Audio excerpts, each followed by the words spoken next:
What's up, y'all? How's it going? Good? Alright, good. Me too. Me too. Me too. I'm gonna go ahead and grab a sip of my coffee. Welcome to Caffeine and Conspiracies. Alright, let's start off by saying thank you for joining me. I appreciate it. Thank you. I'm grateful for you. And, yeah, I'm just grateful for you. Make sure you guys, if you guys like the content, I'm gonna be, rolling out more. I'm just gonna be off the cuff kind of thing. Make sure you subscribe to my channel before it disappears. If you know, you know. So yeah, let's talk about it real quick. So, it's very interesting. I found a video, and I knew this happened, but completely forgot that Trump was actually on, I believe it was, The View, maybe? Back, before Obama ran for his second term in office. I didn't know that. I guess I knew it, but I forgot.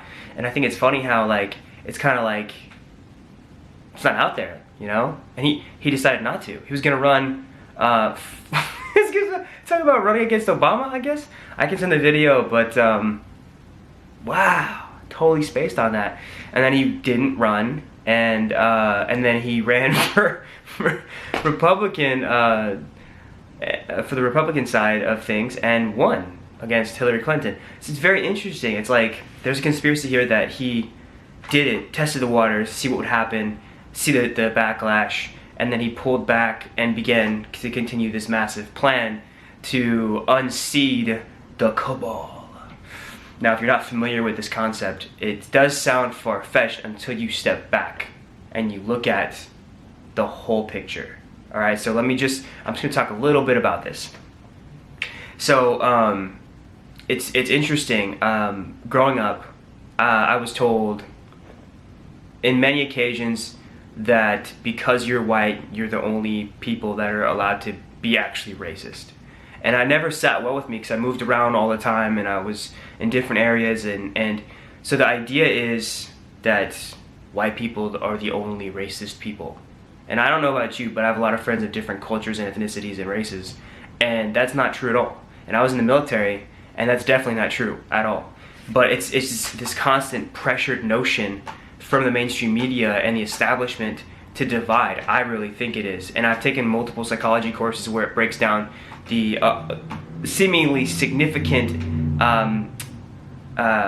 intentionalized, if that's a word, division that it's created on purpose, right?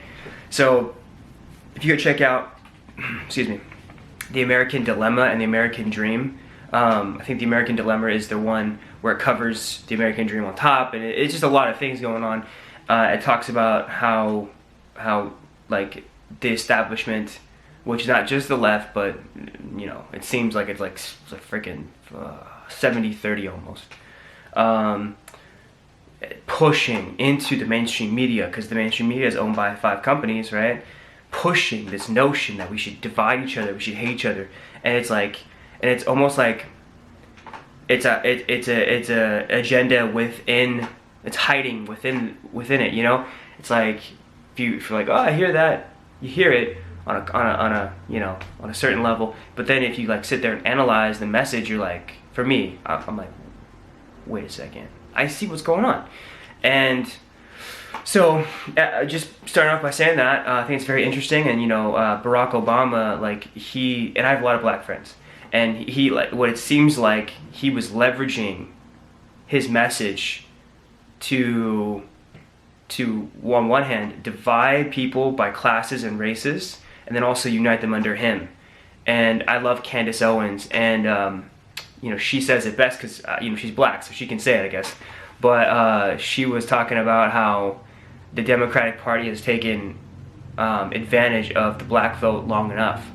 And it's like, and she goes into detail of how she can articulate it way better than I can, but the statistics and everything, and just, my previous video I talked about Margaret Sanger and the eugenics, or eugenicide, right, essentially, and it's just really, it's gut-wrenching to think that even if 50% of this is true, it's like, whoa, like there's some this is not just unethical, this is criminal, and it's been done for years. So I want to point that out. It's very interesting. You know, I talk about Barack Obama. People were like asking for his birth certificate, and never really, well, actually I think they provided something, and then that was debunked. I don't know, but I know the building apparently in Hawaii, it like caught on fire and burned down. So that's interesting. And then Barack Obama, when he was running against Hillary for the seat or whatever, he talked so much garbage on her. And it's funny because like most of us carry on about our day and only listen to the mainstream media. We don't look back at what's happened and what's been said and what's been done in the past. We just kind of keep going, this autopilot thing. But if you look back at some of the videos, they're still prevalent. The possible charges that could be rained down legally that he was himself spouting is just whoa. And then he endorsed her against Trump. And then you look at just the conspiracy behind these attacks behind Trump. Like, again, I talked about this, and I'm not like a diehard Trump fan. You know, that's not what this is about. It's about looking at it from the outside in, or from from the outside. You look at like he made that comment about grabbing, you know, a girl, and I'm not saying that was okay at all.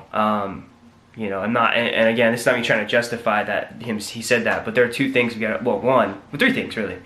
One, if you believe in God, you should believe in grace. And that's not about just like saying it's okay. That's believing that God covers all sins. And that was not, you know, a righteous thing that he said. So yeah, I mean, and then coming from a military perspective, and even law enforcement, I have friends in law enforcement, people talk way worse than that.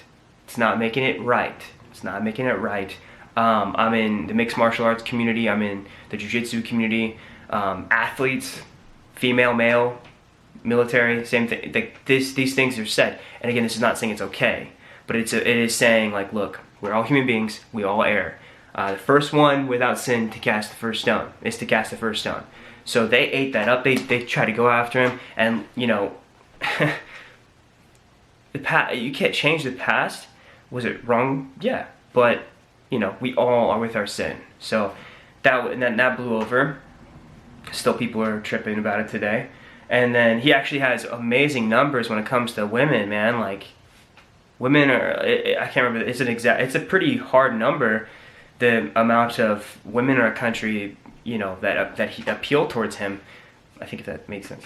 The second thing was the Russian collusion. I didn't know too much about that, and because of this whole thing, I've been able to dig. And right now, like literally right now, in April, was it April 26th? The thing is blowing off, man. Like, I can't really articulate it super well, but basically, they said he was colluding with the Russians.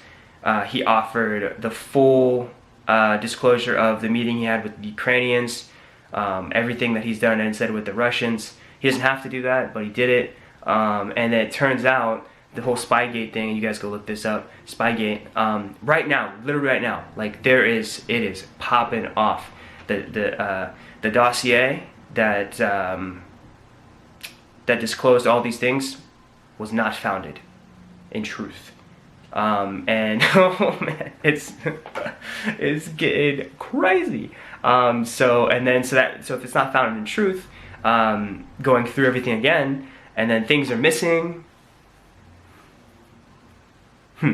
And it turns out that was an illegal wiretap that Obama put on him. What, man? Come on, dude. Like, this stuff in the mainstream media is trying to keep it hush-hush, but and then you have Facebook, YouTube, and Google that are, like, right now trying to censor stuff. I've posted in this special group that I have 5 different things, I think, that I watched it, I looked at it, and I posted it to share it, and it's gone. People try to click it, it's gone. So, I mean, come on, like if that doesn't scream like cover up, or like this is scrambling right now. They're scrambling to cover up some things. So, and the push from the mainstream media is, before he even got elected, people are like, oh, if you vote for him, you're a racist. Why? because everyone's parroting that narrative. If you're a white dude or a white person and you vote for him, you're a redneck racist. Like, saying that in itself is a form of actual racism. What, I mean, come on. Or I have more friends of mine that aren't white that voted for him than I do that are. You know, everything's taken out of context to try to make him look like the boogeyman. Again, this is not me trying to like defend him in any means, but it's very interesting when you see the moving parts, like what screams cover up. You know, you don't have to force the dots that connect. So the collusion thing has been multiple years debunked now, and people are going to be charged, criminally charged. If you go look at Malik Obama, Barack Obama's half-brother, he is trashing him online. He's a big Trump supporter, and he flew in to come see Trump a couple years ago, actually. So it's very interesting. And you know, sometimes I have some pretty good debates, just like, you know, debatable debates that just, you know. And this one guy, he was trying to outsmart me in a way, and it's okay. Like, I know there's something there, and it makes me a better debater. But like, go find me proof. Go find me proof. And then the only thing they think of as proof in their own mind is CNN, MSNBC, the same companies that are owned by 5 companies who control. This is not it's a conspiracy, but it's not a conspiracy theory. It's like, you go look this stuff up, and those are the forms of proof that they recognize, which defeats the whole purpose. Like, you know, it's like you can lead a horse to water, but you can't make it drink, right? I mean, it's that simple. You gotta do your own digging, and the rabbit hole is deep and dark. So I was asked if I was alt-right, and it's funny because, and I've been asked that. I think it's only because I don't trust the establishment, and I'm white. You defeat your own credibility in an argument or in a debate when you assume that someone is that, or is this or that. I mean, and it's not judgmental for me to say that. I mean, it sounds judgmental, but it's like, come on, dude. Like, you're asking me if I'm alt-right. You're asking me if I'm racist because I don't trust the left, because I don't trust the media. How ridiculous is that? So, yeah. So the collusion thing, and then the coronavirus. Right when Russian collusion is ending, the same day that, the same day that it was announced, I can double check this, but the same, when the coronavirus hit the world the world center, like it hit the face of the world, and it started being recognized as becoming possibly a big thing, was the same exact day that the Senate hearings, I think, ended for the collusion, something like that. It's the exact same day, like April 12th, I think. Go look into that. That's pretty crazy. So coronavirus.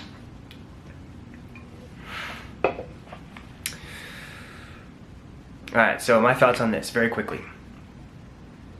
I had a buddy of mine, he's in this group that we're in, and he was telling me about this, and I'm mentally preparing myself for this catastrophic event, and I'm looking at the numbers, and the numbers are saying that 93.6 million people, 93.6, with 60% of the entire world, the World Health Organization said this, 60% of the entire world would get it, 2 to 4% mortality rate. Based on the numbers, at a low end, 93.6 million people would have died, should have died, based on those numbers. And that was after Trump shut down in China, the Chinese traffic in, and Europe back and forth. And that was, you know, after the World Health Organization said there was nothing to worry about. So the story changed like 3 times. Blah, blah, blah, blah, blah. And that screams problems already. That screams and there's an issue here. So 93.6 million people. And you know, every life matters. Every single life matters. But if we look at the numbers, in the United States, we should have, is over 4 million would have been the correct projection by the World Health Organization standards. Over 4 million people. Now, if you don't believe in conspiracies, you might say, oh, mitigation worked. And we've lost, still unfortunately, and I don't want to sound insensitive, but 50,000, something like that. versus 4 million people based on 6 weeks of mitigation. So let's look at this. That does not make sense. And then the new data coming out actually shows Dr. Fauci's involvement from presidency to presidency with the National Institute for Health or whatever, NIH, and them giving a grant to China to build this, connecting the virology lab. China lies about one thing after another, finally says it was an accident, we think it was an accident, and it's very interesting if you look at everything.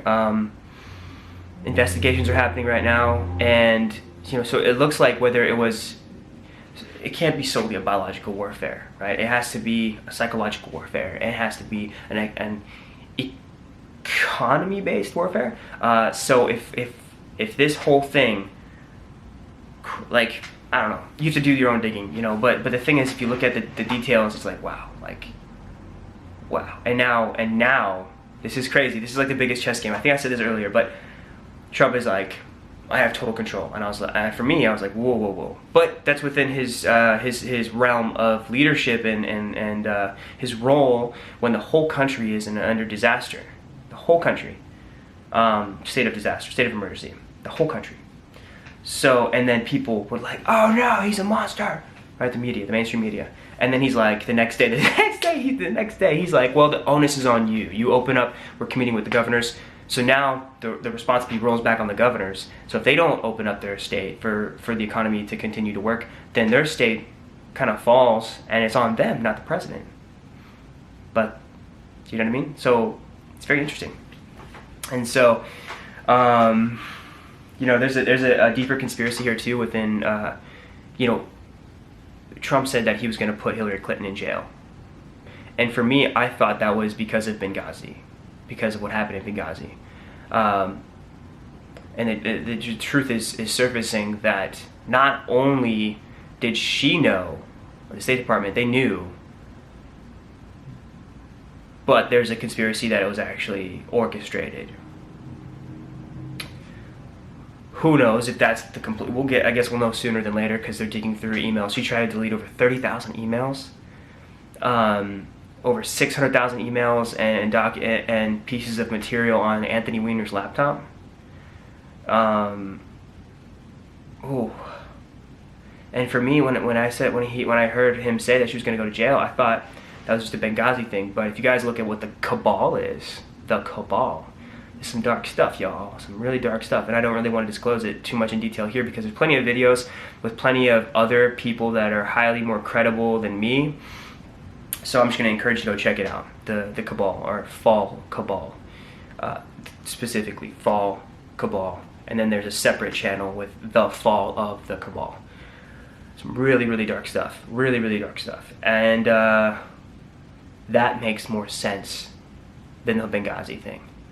For that truth to come to the surface of these possible sex trafficking crimes, these massive war profiteering, for that to come to the surface, it would make sense why the mainstream media, why left Hollywood. Not everybody in Hollywood, but there are big names that are like super anti, right? Why they're scrambling so hard for these comments, for the collusion hoax, which it is, which is an illegal frame, and then with the virus. I mean, it's not that hard to believe. If this is true, it makes sense for all of this to be ramped up, to tear him down, to decredit him, or to, decredit? I don't know if that's a word. Whatever. But dude, now it makes sense because if these actions, if these things have been happening for 50, 60 years, and these big names, big names, have been involved in these crimes against children, and you have the FBI, the NSA. If you start looking, there are certain people, former special operators that have different companies that are targeting sex trafficking. Like they're fighting it, like literally running and gunning, partnered, contracted with the Homeland Security to go shut these operations down. There's so much to look at. Let's see. Just just kind of flowing with it, you know, just kind of flowing with it. One thing, you know, is really sad is if you look at, if you go Google the Clinton body count, I didn't know this, but, and you know, people talk about it, right? People talk about it, and at first glance, you're like, maybe, you know, it's just a coincidence. If you look at in detail the names and events that have taken place over the last, you know, 3 decades, connected to maybe 4 decades, I don't know. I'm laughing because it's uncomfortable a little bit to talk about, not because it's funny. But whoa, how many bodyguards have been, you know, connected to them? It's and the people, again, the people that don't believe in God, that don't believe in right and wrong, that just believe in, you know, there's no darkness, there's no evil, there's no God, there's no this. People that believe like that, it's going to be really hard for them, mostly, and for the hard left, to believe that these, even for people that aren't hardened politically and believe in God, it's going to be some hard stuff when it surfaces, man. I've done a lot of digging, hours and hours and hours, cross-referencing data points, and it just does not seem coincidental at all. Spygate, pedogate, or pedogate, pedogate, Pizzagate, just like the connections between the FBI's list of terms that are used by pedophiles and what Hollywood, like big names in Hollywood and politics or politicians, big names use in just everyday conversation online. Like it's right in front of us. Like, whoa. And it's crazy because like the charge against the conspiracies is like, you're a conspiracy theorist. Sure. That alone was used by the CIA to stop us from speaking about these things that could be true. That alone. I mean, come on. Like, stop. Just think, what if this is true? Even, again, 50%, 60%. What if 50% of this is true? These are some really hard things that need to be brought to the surface and that need to be disclosed, and that these criminals need to pay. We gotta see justice. You know? It's disturbing. And then the whole politically correct thing, I actually was looking into this. The idea of being politically correct is actually, again, it's a parallel between, it's a parallel to what conspiracy theorists is. Like if you talk about this or that, you're not being politically correct, so we can't have a conversation, so goodbye. Like, it's a weapon. It's a weapon. And it's unfortunate. There's one thing, well, General Flynn is getting exonerated fully apparently tomorrow. He's going to get fully exonerated because the whole thing was baseless and it was illegal. The whole operation was completely illegal. So he's going to get fully exonerated. I mean, if you look at what's happening right now, the onus is on the governors, and you have different mayors that are making it almost illegal to express your First and Second Amendment rights. You know, like churches are being fined, and whether you think the coronavirus is exactly what the World Health Organization said or not, the data's coming out. There's a lot more proof to show herd immunity, meaning a lot more people have had it already and have been fined. And if that's the case, that means you know, a larger pool has been exposed to this thing, right? This massive pool of people. We could have, you know, 10% of our entire country could have already had this thing. Maybe, who knows? We won't know, right?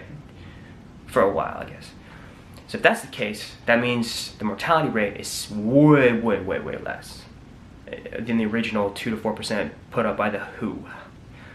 And if that's the case, then, and that was known, that the World Health Organization didn't want to close down the borders, didn't want anyone closing anything up, and then they turned around and say, close everything because this is the deadliest thing ever. That screams like there is foul play involved. Screams that the World Health Organization is not founded in actual science, but rather politics. And I could say warfare was the intention, but that's for you to decide too. I'm curious to see you know, how each governor attempts to strip First, Second Amendments. Like we have these rights, and whether you think, you know, stay at home, like that's actually going to damage your immune system anyway. If you are not exposed to other people, that actually weakens our immune system. And we're staying in an environment that isn't suitable for, you know, for a lot of reasons. And you know, doctors are talking about it, but people are listening more to the mainstream media than our doctors. I'm really curious to see. There's supposed to be an arrest soon. Let's see. This is probably my last point. General Flynn. I think it was General Flynn. Yeah. His lawyer. Go look for her video where she talks about the Anthony Weiner laptop. I'm curious to see what's on that laptop. I don't want to. Actually, you know what? I actually have an idea of what's on the laptop. Okay, part of the conspiracy. I don't want to see it at all. I mean, I want to see. Me being the analytical thinker I am, I want to see certain things. But there's something on there I think that she talks about. Excuse me. She talks about in this video at a hearing, I think it was. And she said some NYPD detectives or FBI agents or both, they were throwing up and crying and like hardened dudes that saw something on there. And some of you are really familiar with what I'm talking about already. So, but yeah, I mean, you know, we all have a duty here to seek the truth. And whether there's merit in all these things that I'm bringing up or not, whether I'm just far-reaching or whether maybe you're not, maybe you're too proud to think beyond what's comfortable, and that's, you know, respectfully speaking, I was there too. It's hard to think that these things could be true, especially when you start digging. It goes from far-fetched to, whoa, this could be really true, to, oh my gosh, what am I allowing my mind to see? So there's a balance there to seeking the truth and balancing how we let it affect our heart and mind and soul and body, because there's a negative effect on this, on us, because it's looking more truthful than not. So I appreciate you guys so much. Please make sure you stay tuned for more of these videos. I'm gonna talk, you know, about some more stuff. We'll see what I get to bring up, but do your own digging, guys. Do your own digging, and when you do so, pray and protect your mind, protect your heart. God, thank you so much for bringing us together again. Protect our minds, protect our hearts. Let us seek the wisdom without malice in our hearts, without fear, without disdain, with a justified disgust and a seeking for justice for these things that are more than likely true and that need to surface. Let us awaken and let us see you in the light of all of what's going on right now. Let's shine a light on the darkness so it cannot hide. Thank you guys so much. With your son's precious name, Jesus' name, amen. Thank you guys. Please stay tuned for more. Appreciate y'all.